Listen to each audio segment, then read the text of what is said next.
Welcome, Gabriela Jaquez, one of the best women's basketball players in the country. You're having a great season, helped UCLA to win the Big Ten tournament, had a great performance all year. And just a couple of days ago, it seems like you were perfect from the floor. Everything you threw up went in, and you've had a great season. And Gabriela, when we talk about amplifying Latino voices, Latino stories, and Latino excellence, you embody Latino excellence. Your family embodies Latino excellence. What does it mean to you to wear that Hawkins name on the back of your UCLA jersey, especially considering everything your brother accomplished there? Yeah, I love that I can represent something so much bigger than myself, like the Latino community. And my dad told us and kind of tells people, like when he was growing up, he didn't really see a lot of people play basketball with the last name that end in easy. And the fact that, little kids can see me on the court with my last name Hawkins on the back is a pretty cool thing, and I just appreciate all the support from the Latino community, the 805 Camarillo, and especially my family. If if you couldn't tell somebody you were a star basketball player and they met you for the first time and you're at dinner, what would you want them to know about Gabriela Jaquez? I would want them to know if, like, besides basketball. Yeah, besides, like, you're at dinner, you can't tell them anything about basketball. Who is Gabriela Jaquez outside of the basketball player? I'm someone that loves to be with my family and my friends, and I just love to laugh a lot. I'm pretty outgoing. I love sports. I love watching sports, and I'm a very passionate person. And if I root for a team, I'm rooting for them hard. But yeah, And that spy was on full display when they handed you the Big Ten tournament title. Like, it's always there every time I see you guys play. And what is it about, like, the joy that you derive from basketball? Can you tell me? Because it obviously everybody loves winning, but you seem to just really have a lot of fun out there. for sure. I have a lot of fun playing basketball.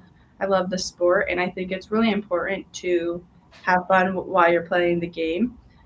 Because at the end of the day, it is a game, and if you're not enjoying it, then what's the point? And for me, that's just super important in our program here at UCLA. Our coaches really tell us to play with joy, play with freedom, and that's when we're at our best. And that's definitely when I'm at my best, is when I'm having fun. And it just, I just enjoy it so much. I love to compete.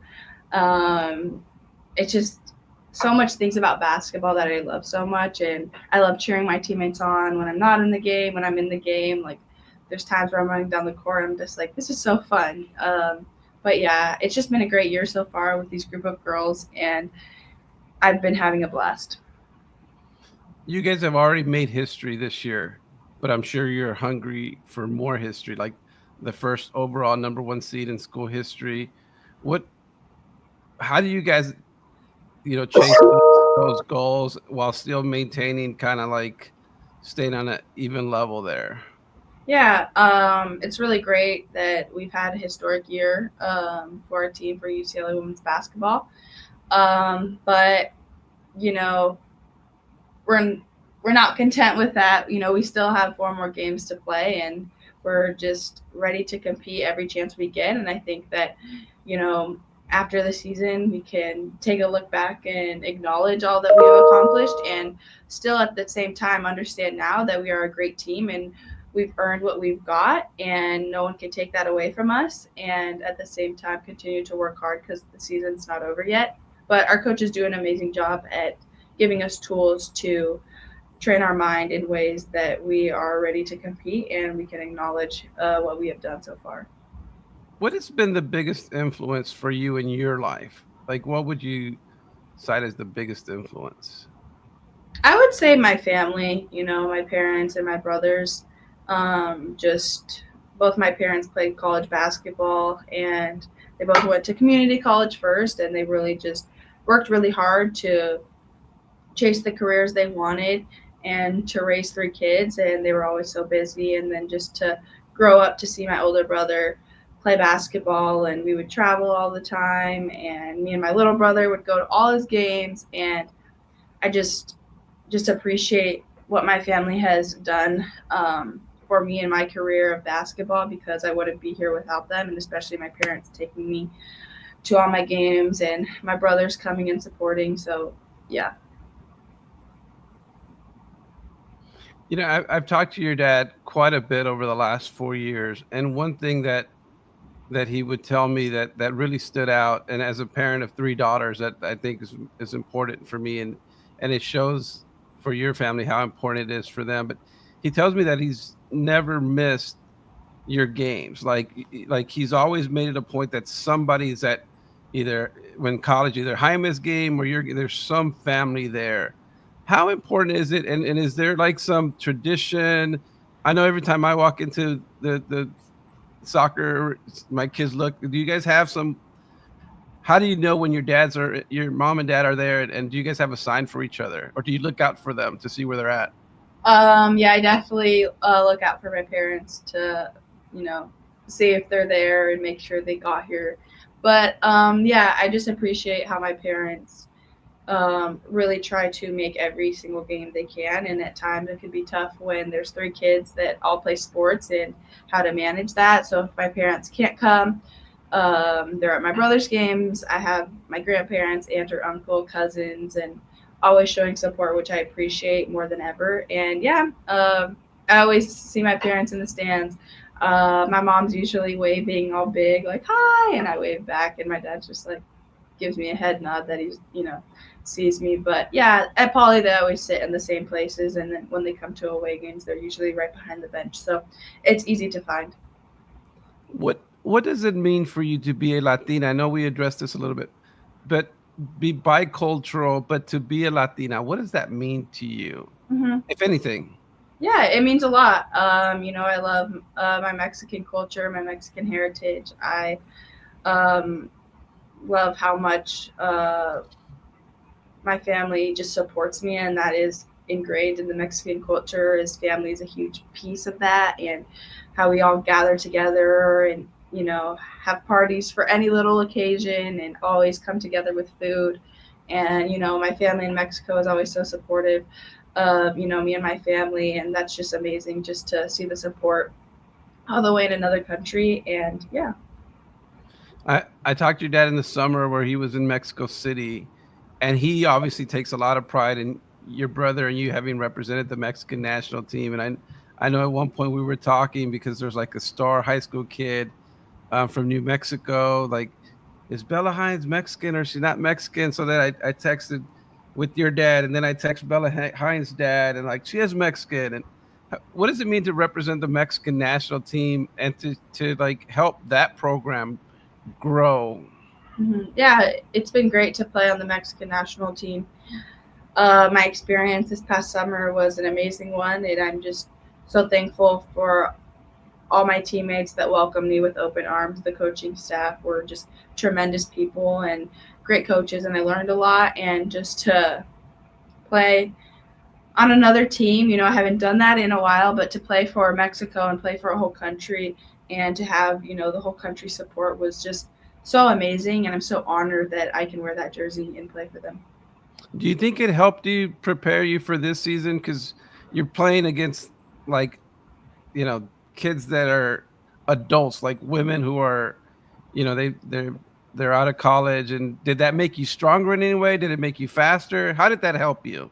For sure, it's always great to play basketball games and just to be in those situations. And my role is definitely different on the Mexican national team. So just to get better and grow as a basketball player was really huge. And I'm so glad that I got that opportunity. And like you said, that the opponents we were playing against were women, 30 years old, and here in college, you know, you'll probably play 24-year-olds, maybe 25. I don't know these 6 years, but yeah, playing older women that have so much experience, very strong, was definitely helped me coming into college now and understanding that if I can play with them, I can play with anybody. So it's just been great this year.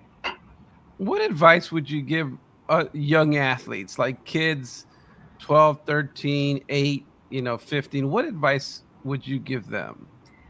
Uh, I could give so much advice, but I think what I really would like to say would be just to try as many sports as you can, and you don't need to commit to a sport too early because I know that nowadays people are putting a lot of pressure on kids, and just have fun. I think that's the most important part about sports is to have fun, and you learn so much. And when you have that joy, it's really going to take you far.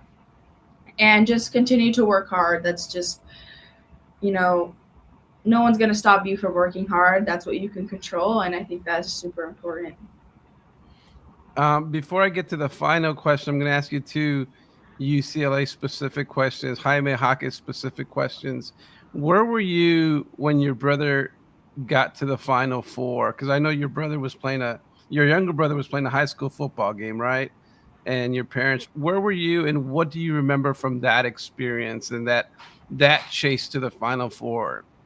Yeah, I think I was at the Elite Eight game, so I was there, and then I got to fly out to and support him, which it was a hectic time for sure. I know I was when they were playing Alabama. I'm pretty sure to go to the Elite Eight. I was flying home from a tournament in Texas when I was playing with Cal Stars, and my mom was in LA ready to pick me up, and she was watching the game at a restaurant, and she comes to pick me up from LAX. We go, I think we're in Marina Del Rey, go back to the restaurant, finish watching the game. They won. I'm like, oh my gosh, let's go. Like, I'm flying out the next morning to Indianapolis to go support. And so it was just such a hectic time, but I was just so excited for my brother and to watch him succeed like that was great. And it would be something I never forget for sure. Did you make any? I know some younger siblings like make billboards. Did you make any boards or anything for them? Any signs? No, I didn't. I just brought my voice and I screamed really loud and cheered on him on and had my UCLA merch. Cool. And this is going to be the last question, and we're asking everybody this year, and we hope to carry the theme throughout the year. And we're asking folks to finish this sentence. Latinos should know that it's okay to. For instance, I would say that Latinos should know that it's okay to ask for help. And sometimes I say Latinos should know it's okay to embrace your greatness because humility is such a big part of our culture that sometimes we're too modest. How would you finish that sentence? If you could complete the sentence, Latinos should know that it is okay to. What would I would Gabriela Jaquez say say? Latinos should know it's okay to be super confident in themselves. Thank you very much. I really appreciate it, Gabriela. Good luck the rest of the way. I'll be following you guys, and thank you for your time. Thank you. Appreciate it. Bye. Bye. Thank you. Thank you very much.